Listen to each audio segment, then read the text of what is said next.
And there is said crescent. We're just going to go ahead and get this out of the way.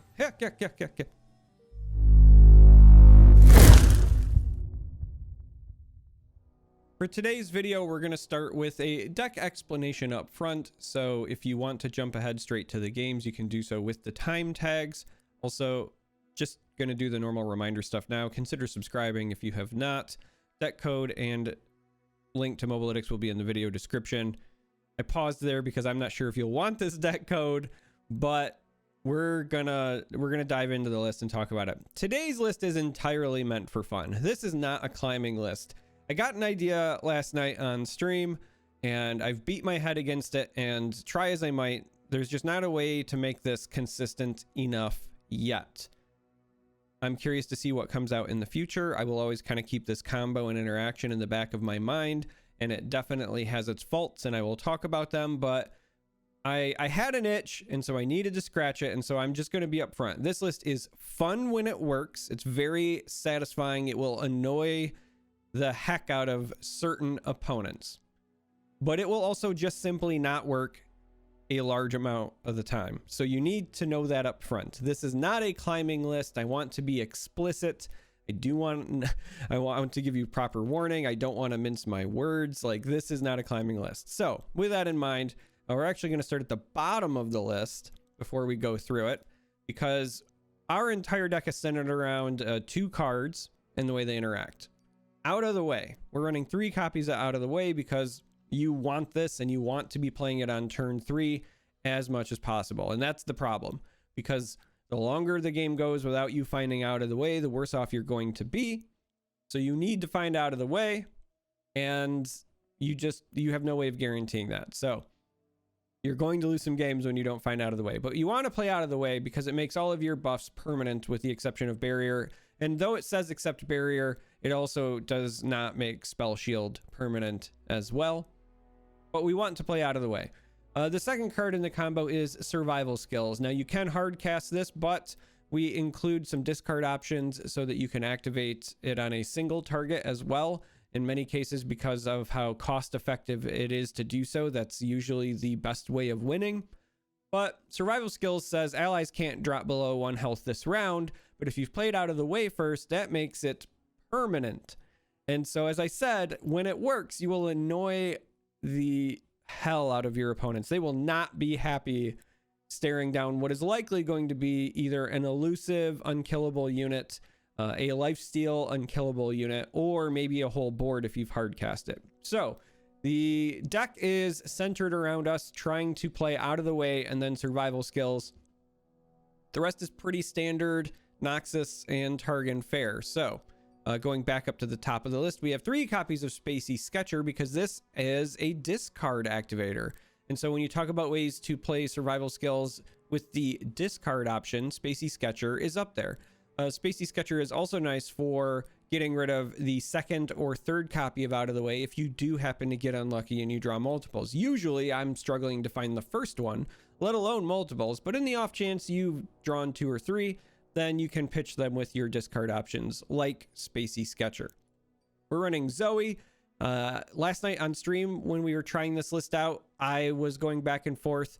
I think right now Zoe is probably the correct option because she can bail you out and sometimes win you games, but there's a strong argument to be made about Zoe actually being a trap, and that playing her on turn 1 and not playing just more defensive options to stall until you get Out of the Way could actually be a mistake. But right now we're running Zoe. So if you want to consider changes to make, you could not run her and instead run Riven, because Riven gives you access to the Reforge options, and the Reforge options are nice with Out of the Way. Or you could just only run Draven as your champion and go with more control tools. For example, last night we were trying cards like Culling Strike and similar options. But right now we're running Zoe. 3 of Guiding Touch because we want to keep our health up and we need to dig to find Out of the Way. Mountain Goat. This is mostly just to give you a presence on turn 2 if you don't have your Out of the Way. The gem is nice as well for stacking buffs on a unit once it does become unkillable. Pale Cascade is great. It draws, so it digs deeper, but it also is a permanent buff. It's no longer +1/+1 this round, again, if you've cast Out of the Way. Sparklefly is a new addition from last night. I wasn't playing this on stream, but giving yourself an alternative. So, you know, round 2 rolls around. If you don't have out of the way in hand, you can take a gamble on trying to go Sparklefly into Mentor to buy you time and force your opponent to deal with that. So we are running Sparklefly. On the off chance you do also level up Zoe, playing a Sparklefly obviously makes your entire board elusive and have lifesteal. So that's very relevant. Draven. So Draven is the other champion we run because the axes become permanent, but there's a couple of things I want to note about that. But also, it's another discard option. So again, when you start talking about survival skills, using an axe to discard it at burst speed means your opponent can't respond. And a lot of times that's just great. That's what the deck wants. Now, what I want to mention as far as the axe interactions go is that you can use an axe on Draven after out of the way, and it buffs him. He gets the +1/+0. And if you hover over him, it'll even say, you know, +1/+0 from spinning axe. But the actual, like, coding behind it doesn't make it permanent as far as leveling him goes. So what I mean by that is that on the round you play Draven, if you put a spinning axe on him and you've already played out away, the buff from the spinning axe will be permanent. And so if he gets 1 strike that round and the next round you don't play another spinning axe on him, even though he has the buff permanently from a spinning axe, he's not counted as having a spinning axe. And so he won't level up unless you use another axe. You have to use an axe to have it count for him leveling up. So had to learn that the hard way, but since I know it, you should know it too. 2 copies of Hush, just because it's really good in the meta right now. Again, you could make the argument that maybe it doesn't matter. Maybe you want more card draw. We also tried running like Whispered Words last night to dig deeper to try to find the out of the way, but I think running Hush is probably still correct. Mentor. This is here for buffing up the Sparklefly. This was in the list and then out of the list and then back in the list last night. But essentially having the buff for your elusive units or the buff for your lifesteal units is important. So currently I've got it back in. 2 copies of Bastion because one thing you need to know about your combo is that if you play out of the way and then you put survival skills on something, it is not indestructible. It just cannot have its health go below 1. So cards like Vengeance and Ruination will still kill your unit. Cards like Will of Ionia that bounce it to hand will still deal with the unit. And so we're running Bastion for those instances where they try to target one of our units that we have the combo on to try to protect it. And then the other parts of the top end are the lifesteal units. These are your bread and butter for how you stay alive. These keep you afloat.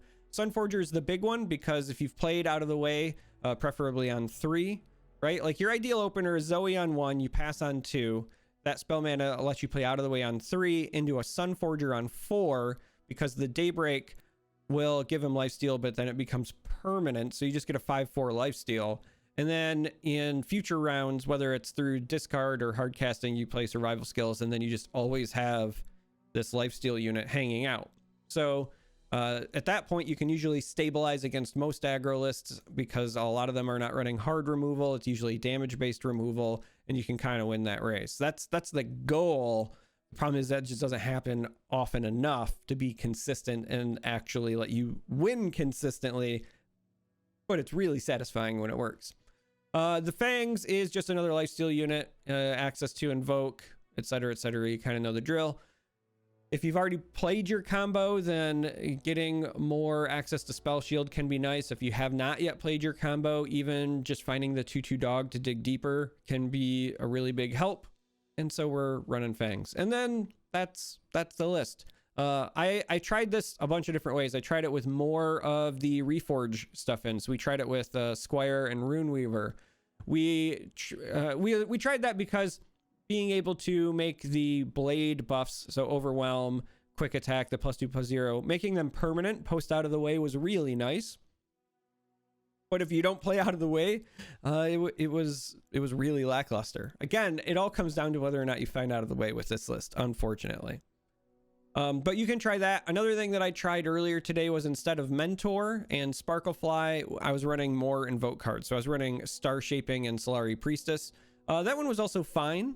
That gives you a little bit of better longevity into the mid game, but we were still suffering from the issue of Ultimately, the deck feels lackluster if you don't find Out of the Way, so you do with that what you will. But when it works, it's really fun.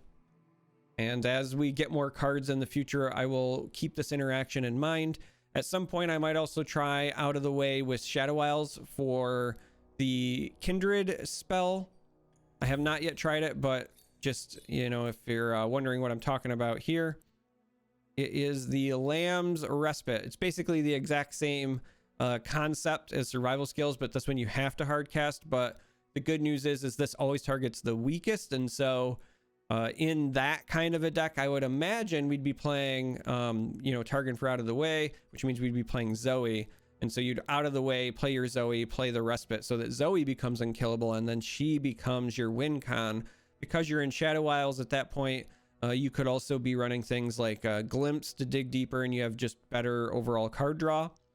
So who knows? That might be on the menu for the future, but this was the one that I wanted to build for now and have fun. And even though I lost a lot last night, it was a lot of fun. It was a good time. And so I wanted to do at least one YouTube video on the interaction, share the deck so that you can enjoy some of the fun as well. And with that in mind, let's go play some games. Looks like we're going to be up against Nightfall Aggro, which has the potential to be problematic. We're going to just mulligan everything, because we are looking for combo pieces. We did not find combo pieces as of yet. We found one. Okay. This is good for us, I think, overall. Even more so because we have found a Sun Forger as well. But we're going to fall behind a bit here, as we're essentially going to pass through to around 3. But after that, things will start looking up for us. So I think they are going to be developing a Crescent here. They waited till 3. They played a spell first for the Nightfall. And there is said Crescent. We're just going to go ahead and get this out of the way. To set ourselves up with Sunforger goodness.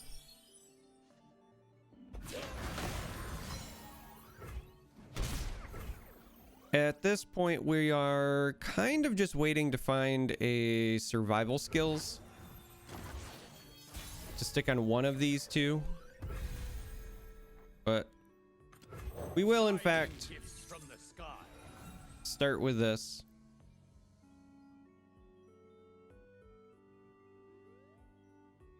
And then we'll wait and see what they develop. I think because we're going to keep the lifesteal here, I think we just kind of pass through for now. Next round, we'll try to set up some more units. Sparklefly plus Mentor could be good, just in terms of trying to get us to here at some point. Now, Diana's bad for us, I think, overall. It also means we have to consider passing through if we wanted to do Sparklefly plus Mentor, because we don't want them to be challenged. I guess we could maybe do Sparklefly because we have Bastion backup, but that gets negated by even just a single Pale Cascade. The other option is we could just develop a second Sun Forger. Embrace the darkness. Even a full moon has tried to blind me with resplendence, but they could not break. Gonna wait and see here with 1 mana left, and Diana here. The issue now is what? The 1 mana left is spell mana. We don't have to worry about that. I think we just develop another Sun Forger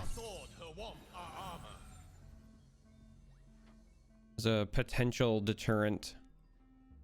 Forgive me.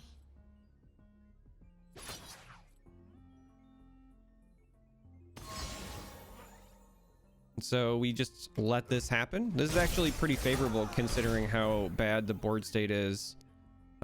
Not in our favor. We'll go ahead and take this cycle as well, just because we're trying to find one of those survival skills. Because if we can get a survival skills on the Sunforger, we will be in a really good position. But alas, that is not the case at the moment. Let's go ahead and get a Sparkle Fly down.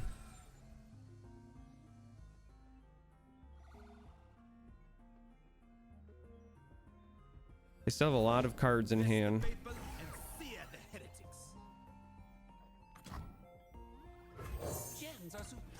Let's go ahead and get a Mentor down as well.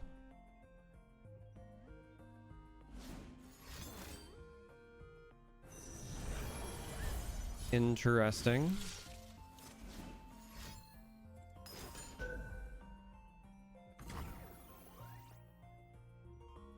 Just gonna shut down all of the fun we were looking to have with our Mentor. A couple of different ways that we could tackle this problem now, but I think just ditching one of these gems to find some help here makes sense. We'll take the Serpent.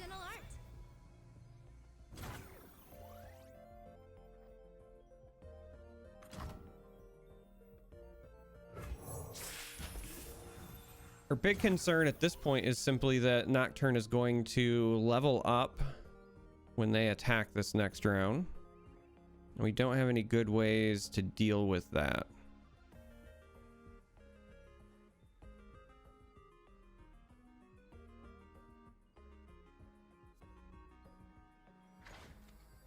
Because all other allies will have Fearsome. So in that regard, I actually think that we should probably just try to take this trade for now.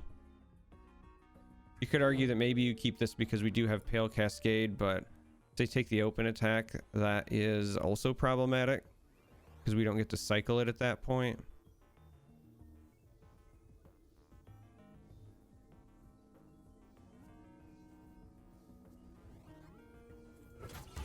I think we just end the round.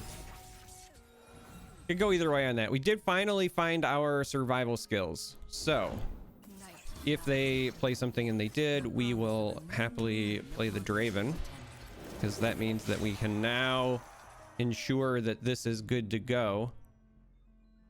We also could have just considered a hard cast. The full moon awakens the soul.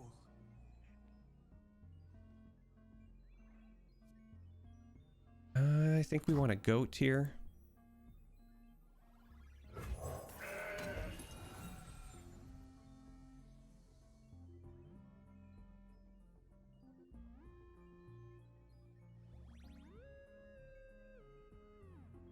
I fully suspect that they are making the plays that they are so that they can get Diana to challenge this. No more lies. That's a really rough Your heritage. run to dusk.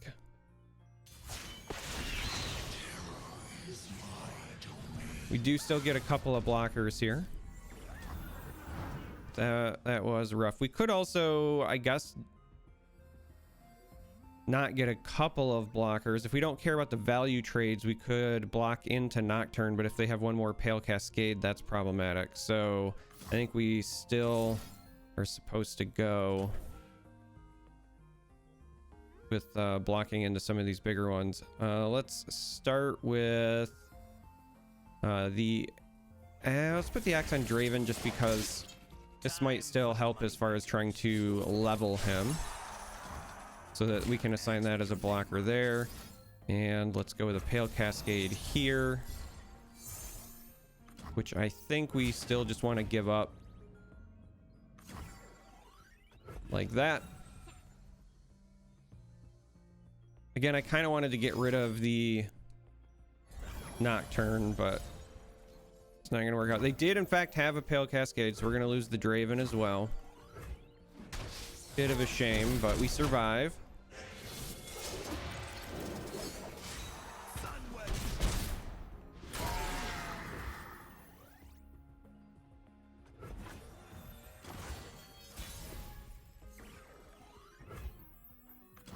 Gonna go ahead and develop a Mentor. Speak, I say.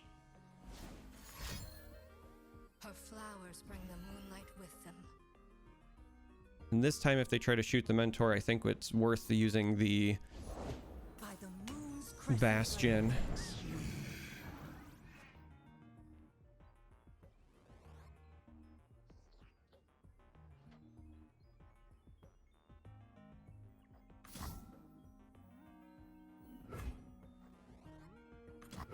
play the Zoe here as well. Which side was upside again?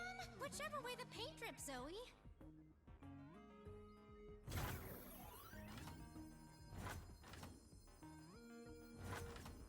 Celestial power. We know we want this to pull here.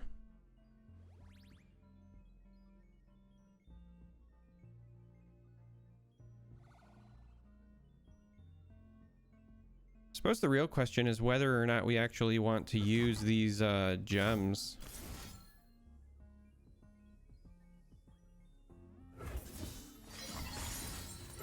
Because we've seen a fair number of Pale Cascades come from them.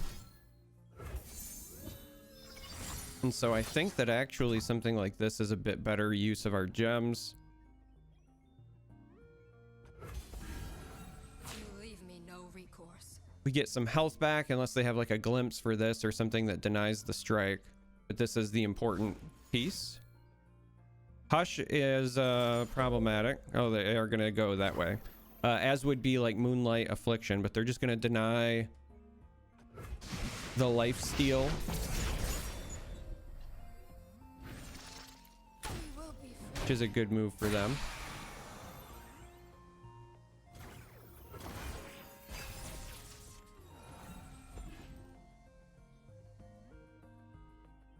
Obviously, at this point in this out of way, not super helpful, but we can use it for discard fodder if we really need to. I think here we'll heal and go to a goat. Just wanted to dig deeper because at this point as well, if we find another survival skills, we can Moon conceals you from our foes. use a survival skills to help out the entire board. Right now we do have blockers for the elusives, though they can pull one. Zoe's only at 3 of 10. We're not going to level her anytime soon, so we should expect to lose her, but really we're just trying to not take enough damage to risk death. So I think we pass here because they could have Doom Beasts.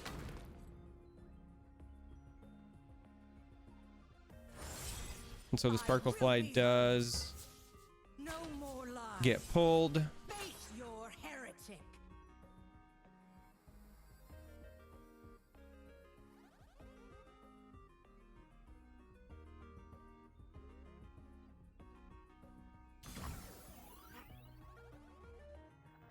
And I think we're gonna have to be stuck letting the 6 or letting ourselves come down to 6, letting it through. The issue again is that they could have burn.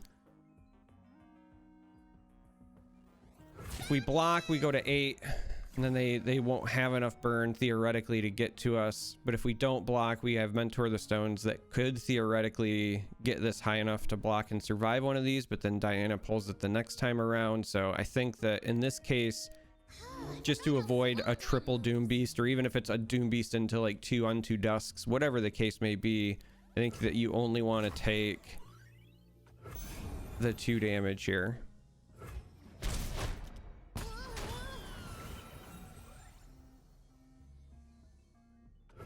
And then we're just going to hope that Sunforger connects.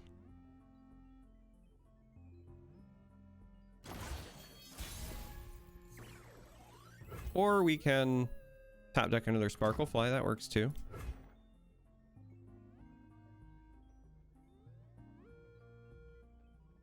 Interesting position to be in because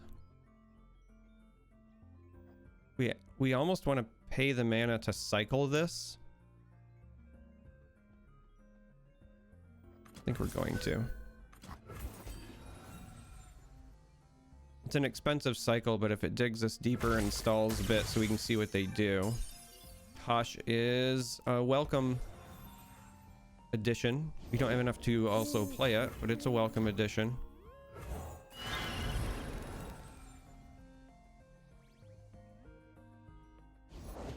The full moon awakens the soul. And so we can push like this. Sparklefly gives us a secondary source of potential lifesteal.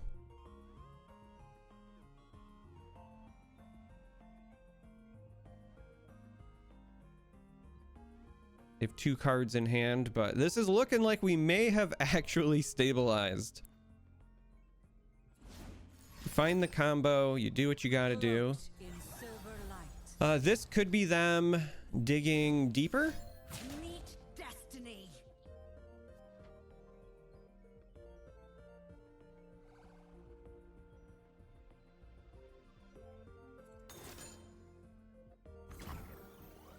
It's a good thing we found that hush.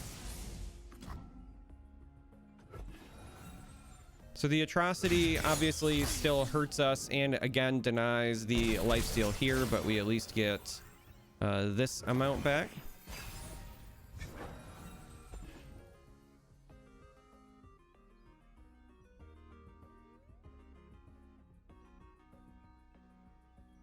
And now with cards dwindling in hand and an atrocity out of the way, it might be looking up for us. We're just basically going to take this exact same attack as we try to stabilize our health. I suspect they're going to deny the health gain again, but because we found a secondary source here, yay, we get it. Okay. Bit of a nail biter, but we made it work, and we are gonna go play another game with this monstrosity. Now this is the kind of fun I was looking for, because we're over here playing memes and it looks like with Teemo and Yasuo our opponent is on something similar, and that's exactly what I like to hear.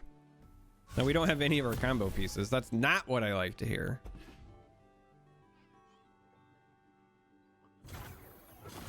But I'm excited to see what our opponent could be piloting over here.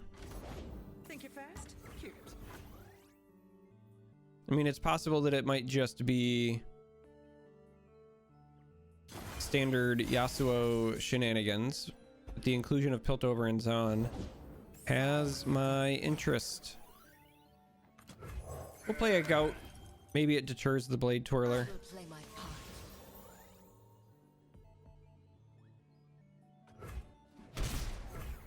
And then we'll just cycle this.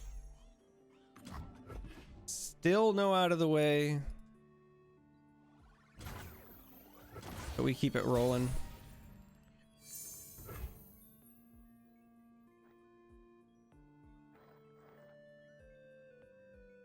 This is interesting because we want this Mentor and Sparklefly.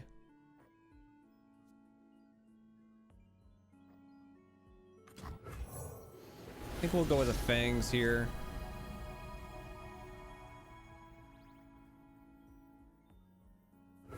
Let's go Fangs into the Moon Glow, because I think next round we want to try to develop Sparklefly, protect it, drop a Mentor, and then that'll set us up for an open attack on the following round. Since we don't have any parts of our combo, we have to try to formulate some sort of game plan outside of what we want to do. Now, the big concern in this particular matchup is actually Ionia, and the fact that they probably run Will of Ionia and or Homecoming. And that also puts an emphasis on wanting these spell shields.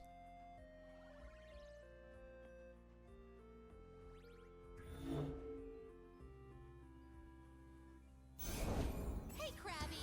That's my resting face. And we're gonna send them. Cannot escape. We're gonna get a gem from the goat, so that's kind of nice. Reporting in. Teemo.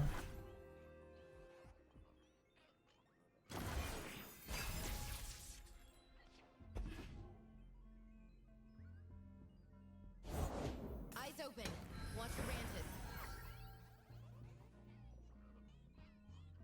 Well, now.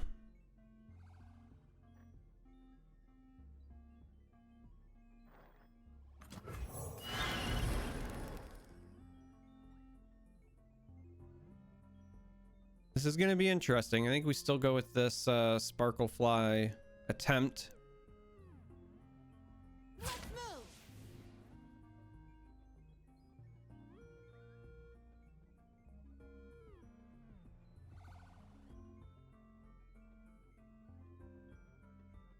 This is a lot of potential damage.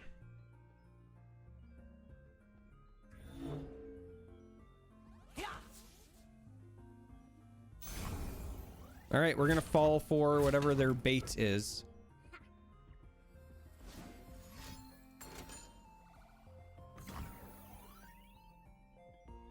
So if we want to still trade with this,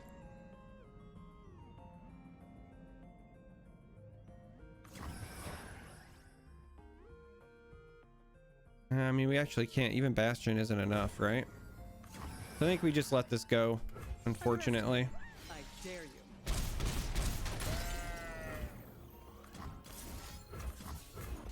We let this go, but we set ourselves up for the open attack like we had planned.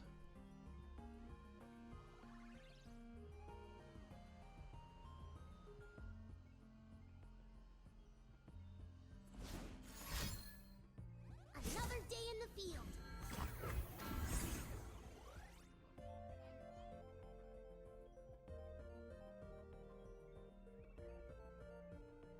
Still no out of the way.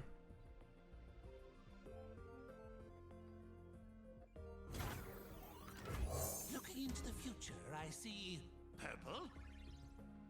But we will at least have a hefty Sparklefly.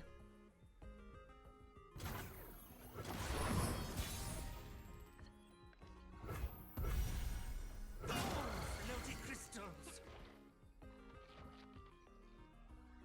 Looking for this?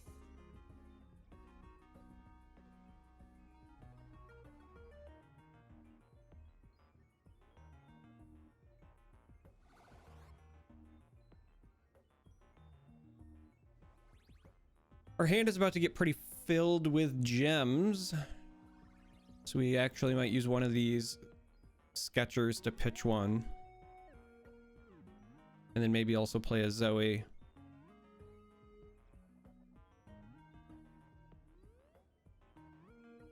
Hold up.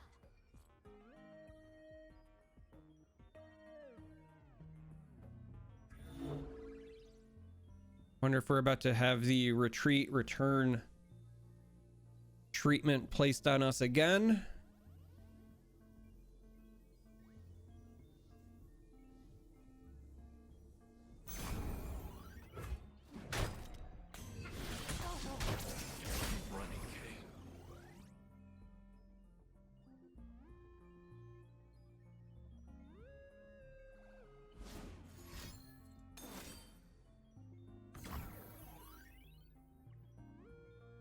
That's cheeky.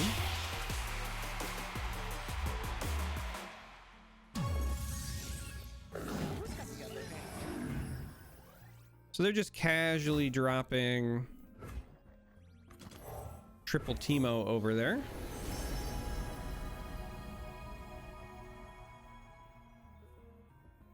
Oh yeah, that's a pretty. And so we need a fair amount of blockers as well. Everyone here, let's go. So we're just gonna go ahead and gem this back up so that it's healed. Play this as well. This does not have overwhelm, so we can even still chump block with that. This still has our spell shield. And we have Bastion maybe for this.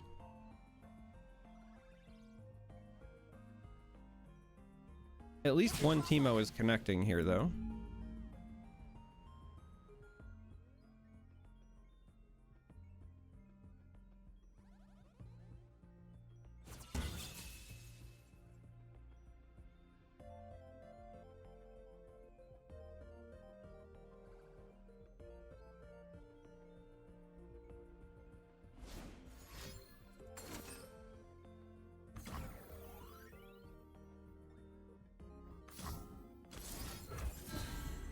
Let's go ahead and protect. They've got a full board as well, so they don't get the unit here.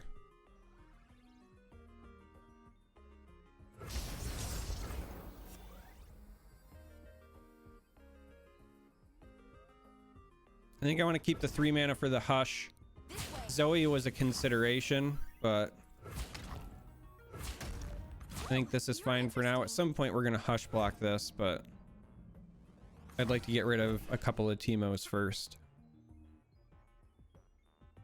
I think dealing with the elusive threats is more important.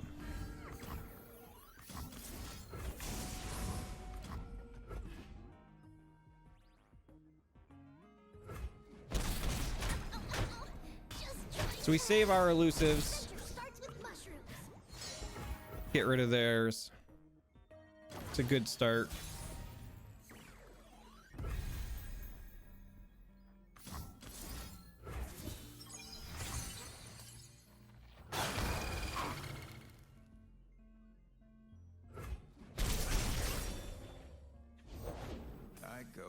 All right, Yasuo is problematic.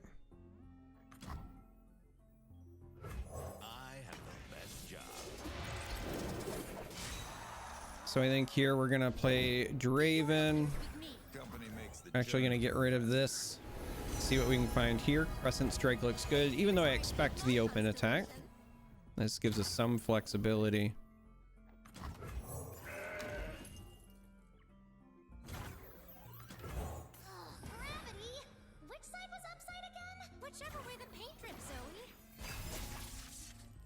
And so we begin the process of staring at each other. Life and death on a blade's edge. Get the drop on him.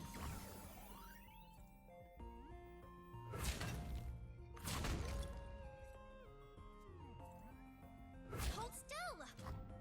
Got an axe with your name on it. I think this is the way we want to do it. They have 3 cards in hand, so it's possible this goes awful. I mean, we haven't seen a single out of the way or survival skills. I'm a bit worried about something like Swiftfoot here. Hey, we got there without the combo. Whew, sweaty. All right, well, that's it for this video. So if you made it this far, I appreciate you. Thank you for watching. As always, I love you.